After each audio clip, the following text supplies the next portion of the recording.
Hey guys, it's Katie and I'm here today to do my August and September wrap-ups and my October TBR. You guys are probably wondering, why are you doing all of the things? Well, if you remember back in August, I lost my computer and I wasn't really able to film for a while. And while I did update people on Twitter about what I read in August and what I was kind of thinking of reading in September, I figured I'd just briefly update you here as well. So let's just jump right in to what I read in August. So in August I read 3 things, 2 novels and a short story. And the first thing I read and finished in August was Poland by James A. Michener. This is a historical fiction novel that follows the history of Poland by examining 3 different families. It starts and ends in the, quote, current day, which was in the 80s, which is around the time this book was published. And in the middle, it follows the 700 years of history that led all the way up to that point. And it was very, very interesting and very thought-provoking, but also incredibly heartbreaking. I would definitely recommend picking this book up if you guys are really interested in history in any form. And the second thing I read in August was a short story by Robin Hobb called Her Father's Sword. It's just a short story that takes place within the realm of the Elderling series. It's the last short story that I needed to read to complete all of the short stories in that world, and it kind of falls after or around the Farseer trilogy time. And it was definitely a really interesting short story. The last thing I read in August, even though I technically started it at the very, very end of July, I read as a 95% of it in August, and that was Assassin's Fate by Robin Hobb. This was the 3rd and final book in the Fits in the Fool trilogy and the 16th book in the Realm of the Elderling series, and it was also the conclusion of the entire series. And if you've been following my channel the last couple of weeks, you'll know that I had an entire week dedicated to this series. So definitely go check all of those things out. But the main thing that I'm going to just tell you briefly about this book is it destroyed me. And I didn't read anything for like a month after I finished, roughly. So yeah, it was really good. I thought this was the best end that we could have gotten for the way that this series was written. I know it's quite polarizing, but I tend to fall more on the side of that I really enjoyed it. I mean, was it perfect? No, but I really enjoyed it regardless, and I will forever be grateful that this series exists. And if you pick up the series, come scream at me as you go. Seriously, I'm not even remotely joking. Come and scream at me, because I still have so many feelings, and it is now the end of September. I finished this at the end of August. Just come talk to me about the things. Okay, we're gonna stop talking about that one now. So now the next things I'm gonna talk about are what I read in September. And for the majority of September, I didn't read anything because I was really just dealing with my feelings from Assassin's Fate. So I didn't pick anything up until like, what, the 3rd week of September, because I needed time. But the first thing that I did pick up was Casino Royale, which is the James Bond series. First book in the James Bond series.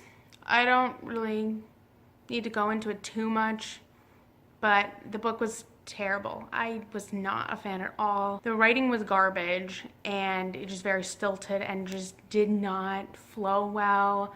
The dialogue was annoying. Bond was like fine. He's similar to the ones in the movies, whatever, but I just did not like the books. I definitely 100% prefer the movies, and that's fine. I just decided I thought I'd check out what the books were all about and see if I liked them. But I can definitively tell you that I don't. So those were not for me, and I won't be continuing with that. Anyway, the second thing I read in September was Persuasion by Jane Austen, and I really, really enjoyed this. This is loads better than Casino Royale, and this is the time of year that I tend to want to pick up classics a little bit more, like August-y, September time, because, I don't know, I just think it's the perfect atmospheric time to read classics. I know some people prefer them in the spring, but whatever. So basically what happens in this book is 8 years prior to the events of what happens here, Anne Elliot, our main protagonist, was engaged to a sea captain named Mr. Wentworth. And she was really young at the time. Her mom had just died, and the family had a close friend who kind of became a surrogate mother of sorts, and she disapproved of the match, basically. And so Anne ultimately broke off the engagement. And then flash forward 8 years, and it's just her and Mr. Wentworth meeting again. There's lots of pining, lots of jealousy, lots of insecurity things, just like all of my favorite tropes in one. And yeah, it's just them trying to figure out their lives and their feelings, basically, with a lot of social commentary thrown in for good measure. And then the final thing that I read in September, which I'm not going to really talk about because I'm going to ultimately talk about the entire series. Just talking about the separate books in the series is very difficult. Book 30 of the Animorphs series. So I'm plugging along. I've got 27 books left now, I believe. I read, I think it was called The Reunion. And yeah, it was a good time. It was definitely one of the better ones. They go in waves. There have been some really great ones and some really terrible ones and a bunch of ones in between, and I'm just, this one was more on the higher end. I liked it a lot, but as I said, I'll tell you more about them when I am completely finished. And now, let's get into the things that I'm going to read in October, because there's a lot for October. We'll see if I can manage to get through all of it. But I'm excited. So I'm gonna read, I think I've got, 6 things planned? I'm planning on reading Color of Magic by Terry Pratchett, which is the first book in the Discworld series. I've heard it's one of his weaker ones. I don't know much about it. My friends have been bothering me to read that book for years now, and I mean years at this point.